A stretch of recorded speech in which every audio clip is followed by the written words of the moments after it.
Could there be hidden worlds all around us? Are there places, tucked away in the corners of our bustling city, filled with stories still whispering from the past? We walk the same streets every day. We see the same tall buildings and busy roads.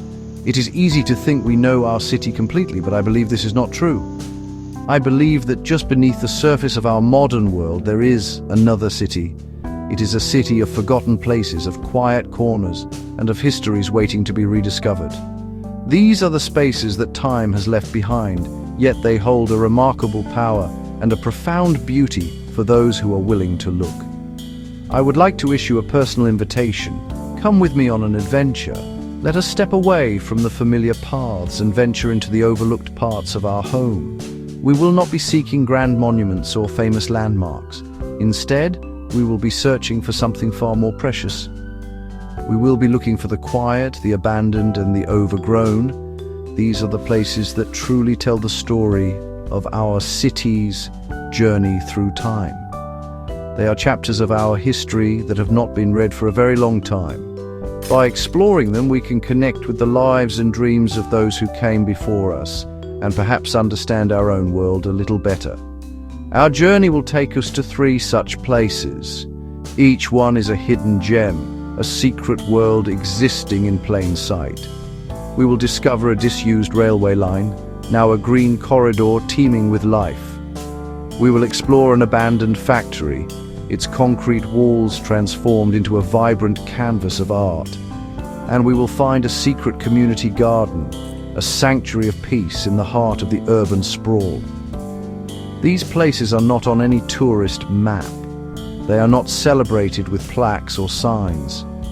Their value lies in their quiet resilience and the rich tapestry of stories they hold within their weathered structures and wild growth. This is more than just a tour of old places. It is an exploration of memory itself. It is a quest to see our city not just as it is today, but as a living, breathing entity with a deep and complex past. We will learn to read the clues left behind. We will see how a crumbling wall or a patch of wildflowers can speak volumes about what once was. So let us begin. Let us open our eyes and our hearts to the hidden wonders that are waiting for us just around the corner. The city is ready to share its secrets, if only we are prepared to listen. Our city is growing. It is changing faster than ever before. Here in 2025, new towers of glass and steel seem to rise overnight. They stretch towards the sky, reflecting a future that is sleek, modern, and efficient. Old neighborhoods are being transformed, familiar streets are widened. The relentless hum of construction is the soundtrack of our daily lives.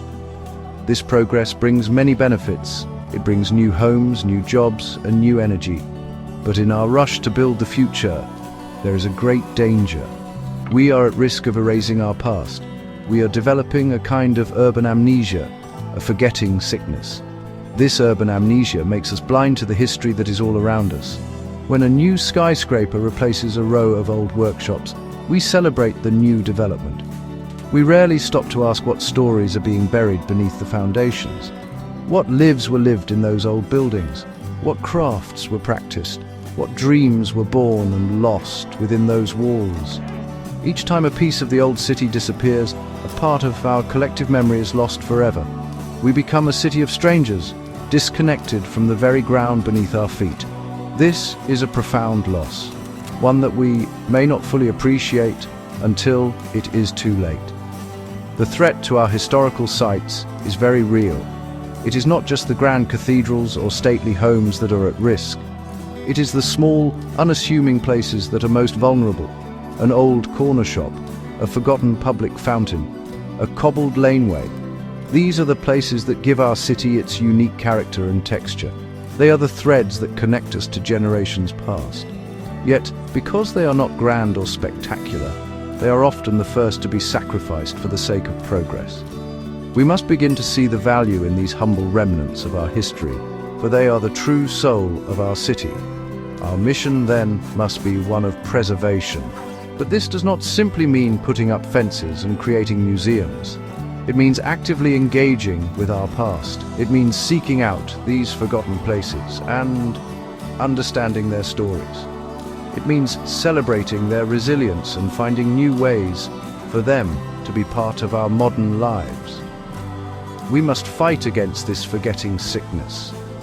We must become guardians of our city's memory.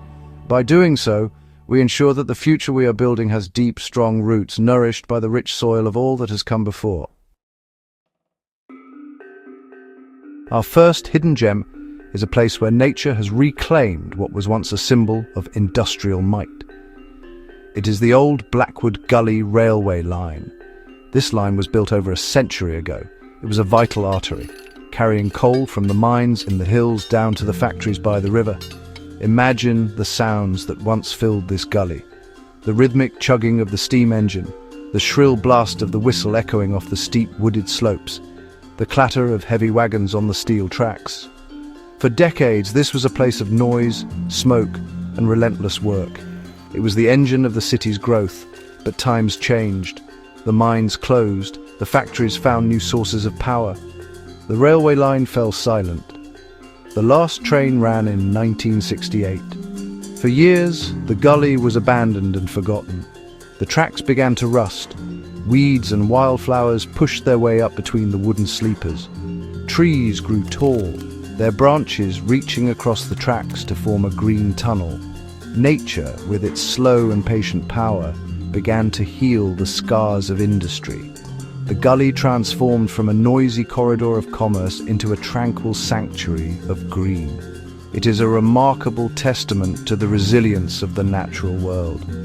Walking along the old railway line today is like stepping into another world. The noise of the city fades away, replaced by the gentle rustling of leaves and the sweet song of birds. Sunlight filters through the canopy above, creating a dappled pattern on the path below. You can still see the old rails, two lines of rust-red steel half buried in the earth. They are like ghosts of the past, whispering stories of a bygone era. Here and there you might find an old discarded bolt or a piece of rotted wood from a sleeper, small artifacts from a time of steam and steel. This place matters because it shows us that decay can be beautiful. It reminds us that even when our human endeavors come to an end, life continues in new and wonderful forms. The Blackwood Gully line is not just a relic of the past, it is a living, breathing ecosystem. It is a corridor for wildlife, a haven for native plants, and a quiet place for people to walk and reflect. It is a perfect example of how a forgotten piece of our industrial heritage can find a new and vital purpose. It is a treasure hidden in plain sight, offering a lesson in renewal and hope. Our second journey takes us to a very different kind of place. It is a place not of nature's gentle reclamation, but of human creativity and defiance. We travel to the Eastern Industrial District, to the old Imperial Weaving Mill.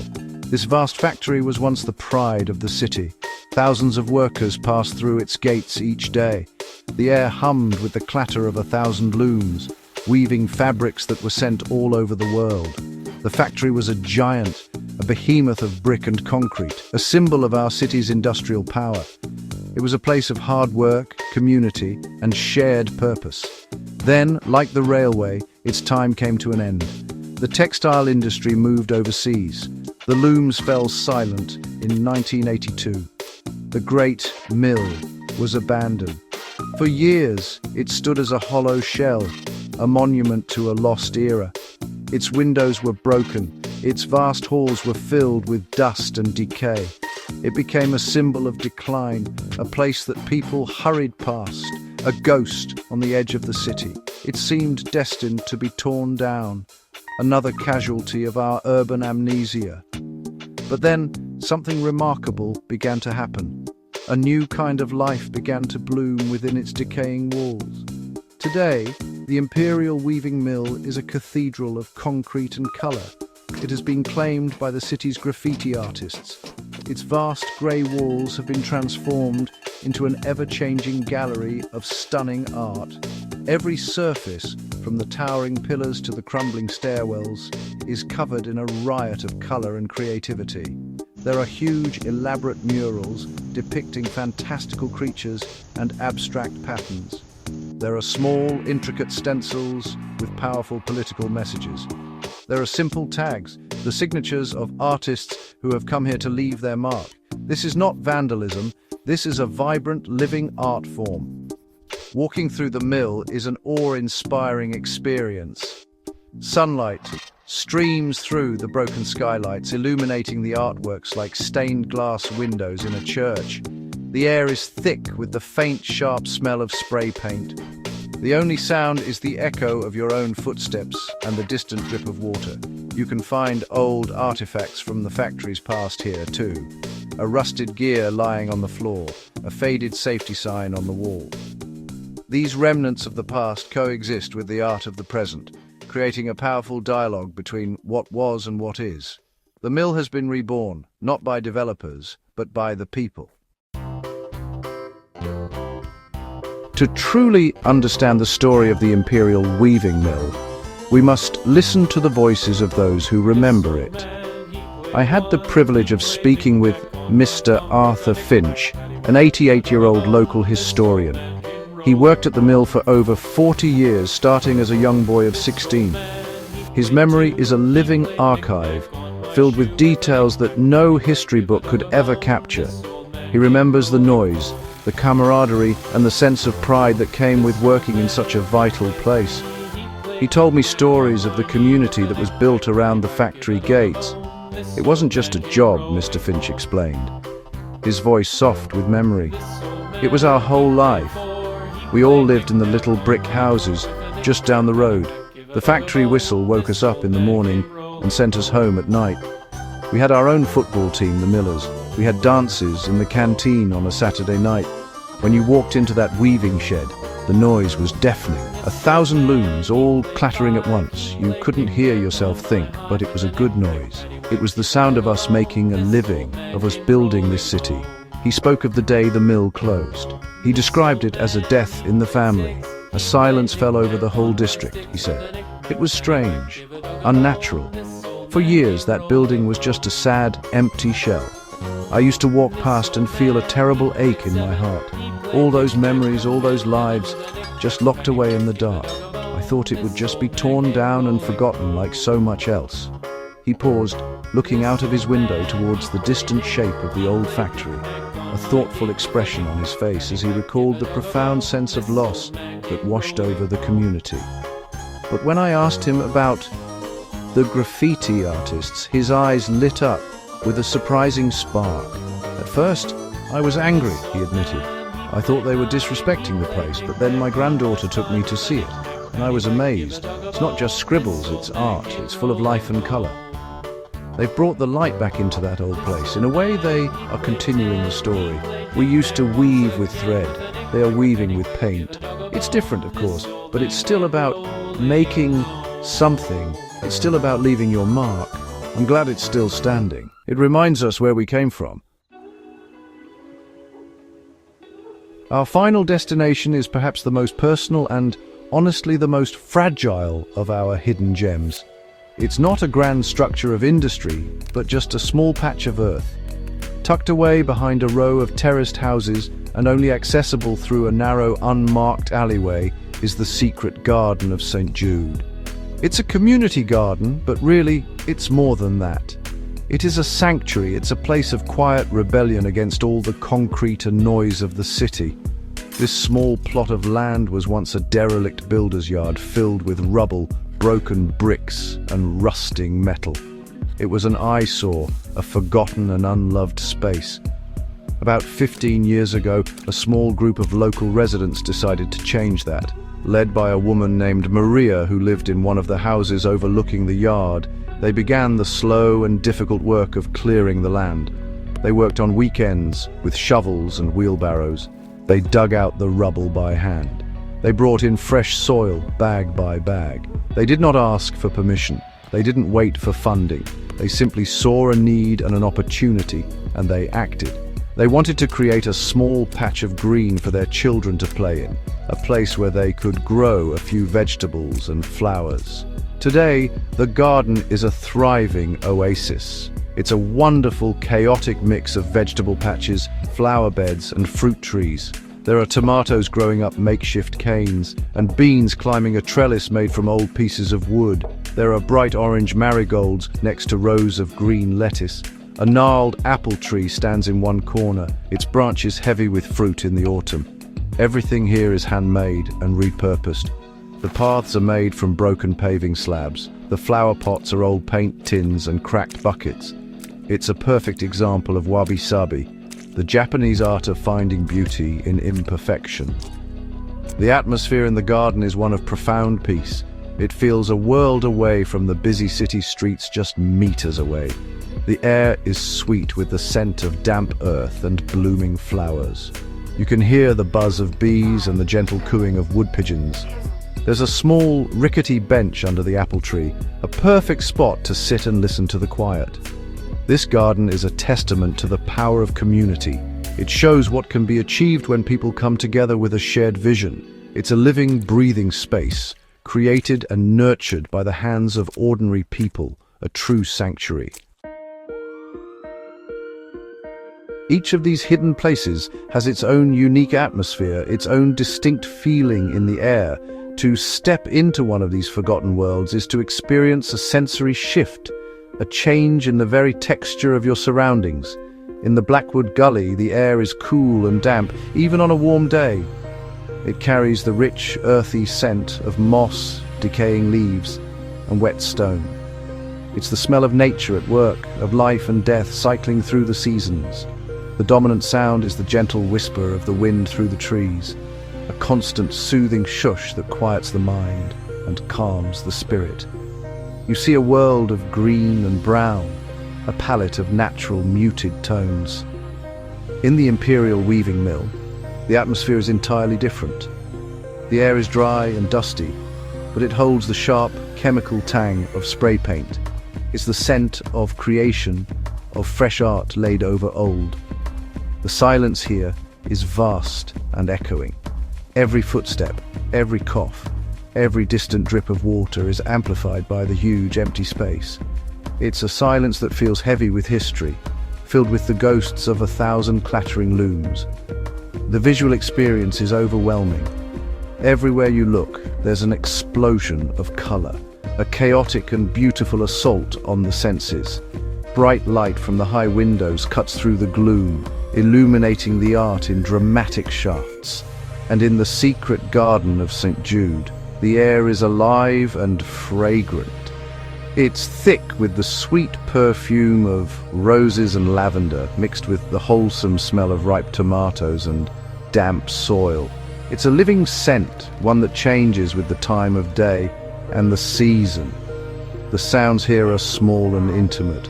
The busy hum of a bumblebee exploring a flower, the cheerful chirp of a sparrow in the hedge, the soft rustle of leaves as a gentle breeze passes through. It's a symphony of small lives, a soundscape of peace and productivity, a stark and wonderful contrast to the roar of traffic just beyond the garden walls. These sensory details are what make these places so powerful. They connect us to them in a way that is deeper than intellectual understanding. They bypass the thinking mind and speak directly to our emotions and our memories. To breathe the air of a forgotten place is to inhale its story. To listen to its silence is to hear the echoes of its past. To see its textures, its colors, its light and shadow is to witness its unique soul. These experiences remind us that our city is not just a collection of buildings and streets, but a rich and complex sensory landscape waiting to be explored.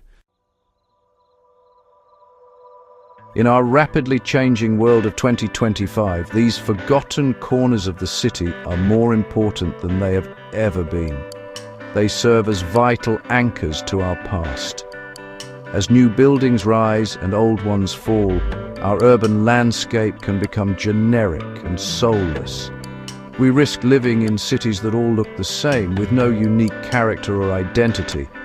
Places like the Blackwood Gully, the Imperial Weaving Mill, and the secret garden of St. Jude are the antidote to this homogenization. They are unique, they are authentic. They are steeped in the specific history of our city, and they remind us of what makes this place special. These spaces are also crucial for our well-being. They provide a much-needed escape from the pressures of modern urban life. In a world that is increasingly digital and disconnected, these real, tangible places offer a space for quiet reflection and genuine connection.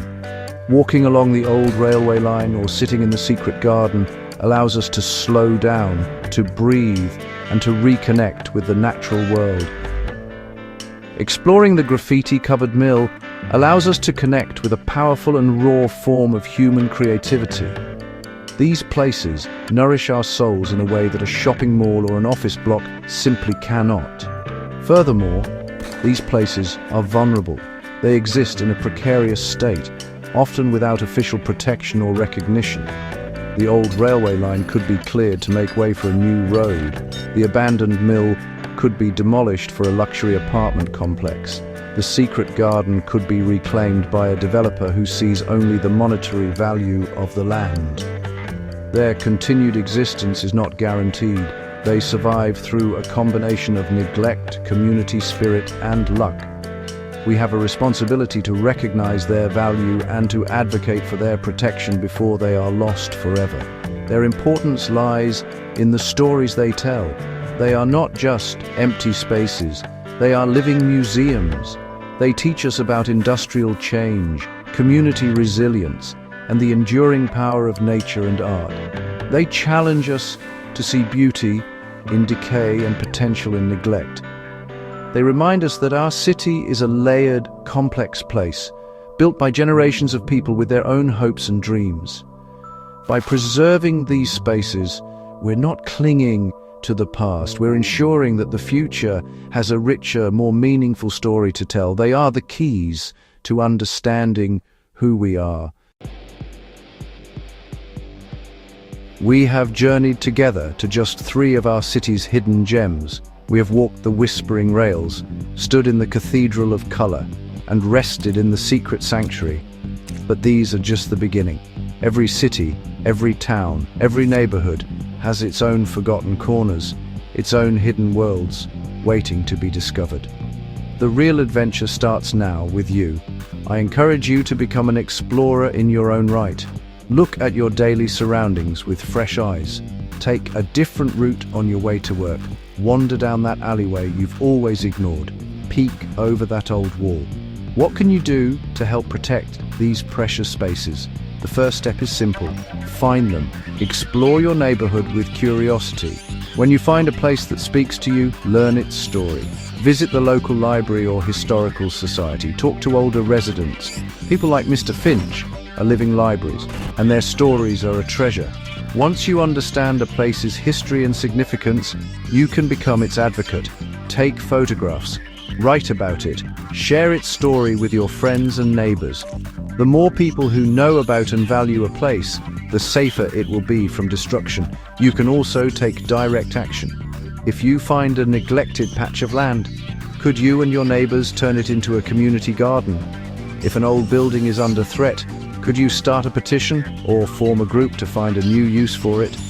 Community action, as we saw with the secret garden of St. Jude, can be incredibly powerful.